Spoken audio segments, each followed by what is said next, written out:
Ассалаумағалейкум көрермендер. Бүгін географияға байланысты бір өзімнің ойлап тапқан қызығыммен бөлісейін дегенмін сіздермен. Қысқасы айтқанда, географияда бәрін жасауға болады. Есепке байланысты. Мысалы, мен мындай не таптым.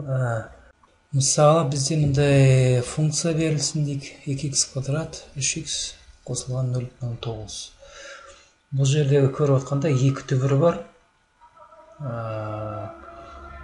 Түбірлері мысалы былай көрсетіп қоюға болады. Мына жерде параболаның төбесіне қатысты көрсеткіштер.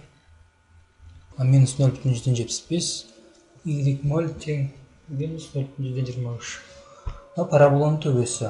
Енді параболаның төбесі, оны O1 деп белгілеуге болады. Мен O1 деп белгілеп қойдым. Мына функцияның центрлік осі сол x0. Ол мына болды.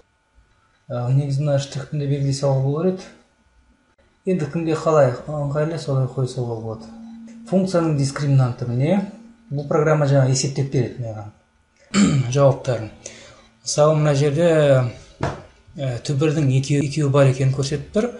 Не анықталмаған. Егер де анықталмаған болса, онда жазылып тұрады анықталмаған деп. Мынау функцияның нөлдері. Демек, ол түбірлері, екі түбірі.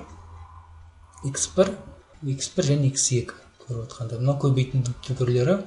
Енді мына жерде бір минусы мен неге келтіре алмай қойдым. Қалай білуге болады? Минус пен минус ол плюс болады, минус пен минус плюс болады. Сонда көбейтін түрінде жаза болады. Арада жаңа ручной еді ғой, қолдана салуға болады. Мына жерде жаңа не? Интерактивті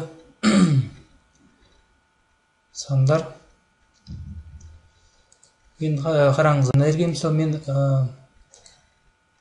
қазір бір санды қойсам, бірінші коэффициентке. Ол қандай санды қойық? Бірді қойайын, иә? Программа өзі есептеп береді.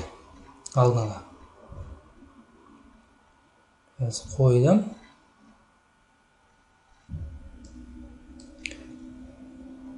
Есептелді.